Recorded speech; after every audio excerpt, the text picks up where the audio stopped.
पशुपति नाथ का एक व्रत होता है जिसको कहते हैं पशुपति व्रत।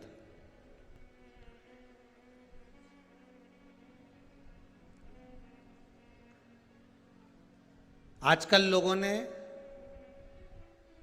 शिव महापुराण की कथा में से देख देख कर खुद की आईडी पर खूब सारे पशुपति व्रत बना बना के डाल दिए कि ऐसा करो वैसा करो, फिर उद्यापन भी ऐसा करो।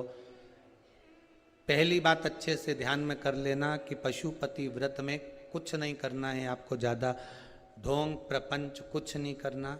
सवेरे के समय पर थाली लेकर जाओ, शंकर भगवान का पूजन कर करो, अभिषेक पूजन करो, सारा पूजन करने के बाद थाली वापस लेकर आ जाओ। उसी थाली को शाम के समय लेकर जाओ। शाम को फिर थोड़ा सा बाबा को समर्पित करने के लिए कुछ मीठे का प्रसाद जिसके 3 हिस्से हो जाएं, 6 दिए घी के बाबा को समर्पित करने के लिए लेकर जाएं, भगवान को बेलपत्र समर्पित करने के लिए लेकर जाएं। प्रेम से बाबा का स्नान पूजन सब कराकर शाम के समय प्रदोष काल में प्रदोष समय में कर कर प्रसाद जो बनाकर ले गए हो उसके 3 हिस्से कर लो। 2 हिस्से मंदिर के अंदर ही रख देना है, 1 हिस्सा अपनी थाली में वापस लेकर आना, 1 दिया लेकर आना, उसको वहां से जलाकर नहीं लाना। 5 दिए मंदिर में जला दीजिए।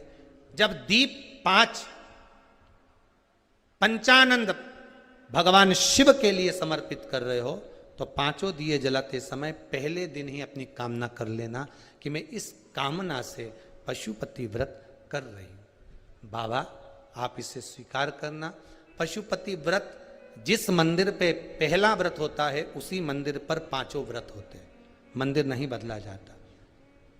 अगर मायके जाना है तो वापिस आकर करो, पर पशुपति व्रत ये नहीं कि मैं मायके में 1 कर लूंगी या वहां जाकर 1 कर लूंगी, ऐसा नहीं होता। जैसे संकट सोमवार 16 सोमवार होते हैं ना, संकट सोमवार 16 सोमवार का भी व्रत का ऐसा महत्व रहता है कि जिस घर में करा है उसी घर में करना होता है। ये नहीं कि किराए के मकान में रह रही हूं तो मैंने किराए का मकान बदल लिया है, अब बदला मकान में पहुंच गई तो 1 व्रत वहां कर लूंगी। नहीं नहीं, उद्यापन तक उस मकान में तुम्हें रहना पड़ेगा जिस मकान में तुम रह रहे हो। तो हाँ, तो व्रत का मतलब। अब पशुपति व्रत के अंतर्गत शाम को 5 दिए, 1 दिया जलाकर प्रज्वलित करना है आपको। कहाँ? जब प्रसाद लेकर बाबा को निवेदन कर कर अपने घर पर जब आएंगे, आने पर दरवाजे में प्रवेश करेंगे, मुख्य द्वार में जब प्रवेश करें उसी के राइट भाग में आप बैठकर अपने घर की ओर मुख कर कर बड़े प्रेम से उस दिए को समर्पित कर दें। बाबा से विनती करें कि बाबा ये दीप मैंने केवल आपके लिए जलाया है कि आप इस मेरे मार्ग को सुलभ करें, मेरे घर की जो बांधा है, जो भी मेरे मन की इच्छा है उसको पूर्ण करें। बाबा को निवेदन कर कर प्रसाद लेके घर में प्रवेश कर जाएं। सुबह के समय जब आप फलाहार कर लें, शाम के समय आप भोजन कर लें। भोजन कब करना? जब 1 भाग प्रसाद का लाएंगे, उस प्रसाद में से किसी को नहीं देंगे, वो प्रसाद पहले आपको खाना है, उसके बाद भोजन ग्रहण करना है। नमक दोनों समय खाओ, कोई मना नहीं, फलाहार में भी खा लीजिए, शाम को भी खा लीजिए, कोई चीज की मना नहीं। बस बाबा का स्मरण करो। 5 व्रत पूर्ण हो जाए। 6ठे व्रत में कुछ भी 108 सामग्री लेकर जाओ, चाहे मूंग लेकर जाओ, चाहे चावल लेकर जाओ, चाहे बेलपत्र लेकर जाओ, चाहे 108 मखाने लेकर जाओ, चाहे तुम्हारी मर्जी पड़े जो लेकर जाओ। 108 पुष्प ले जाओ, श्वेत पुष्प ले जाओ, रक्त पुष्प ले जाओ, जो तुम्हारी मर्जी पड़े, पर 108 लेकर जाइए।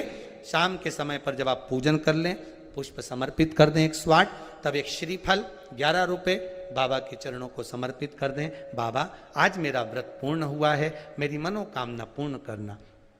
मुझे विश्वास है 5 व्रत भी पूरे नहीं होंगे, 2 या 3 व्रत में ही बाबा आपका कार्य कर देगा। पर प्रेम से करना, विश्वास रखकर करना, भरोसा रखकर करना, अहंकार नहीं।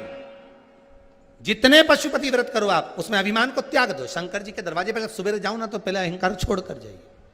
पशुपति व्रत आप जब करें, भगवान शिव को 5 व्रत हैं, बीच में कोई बांधा आ भी जाए उसको छोड़ दो, अगला कर लो।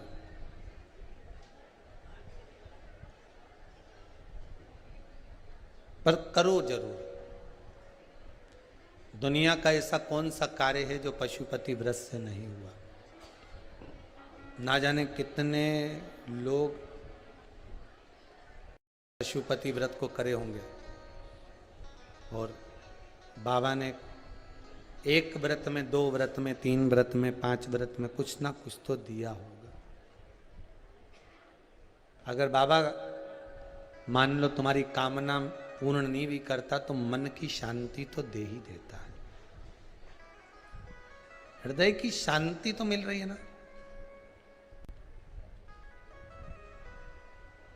बहुत उस भगवान शिव का नाम पशुपति नाथ पड़ गया।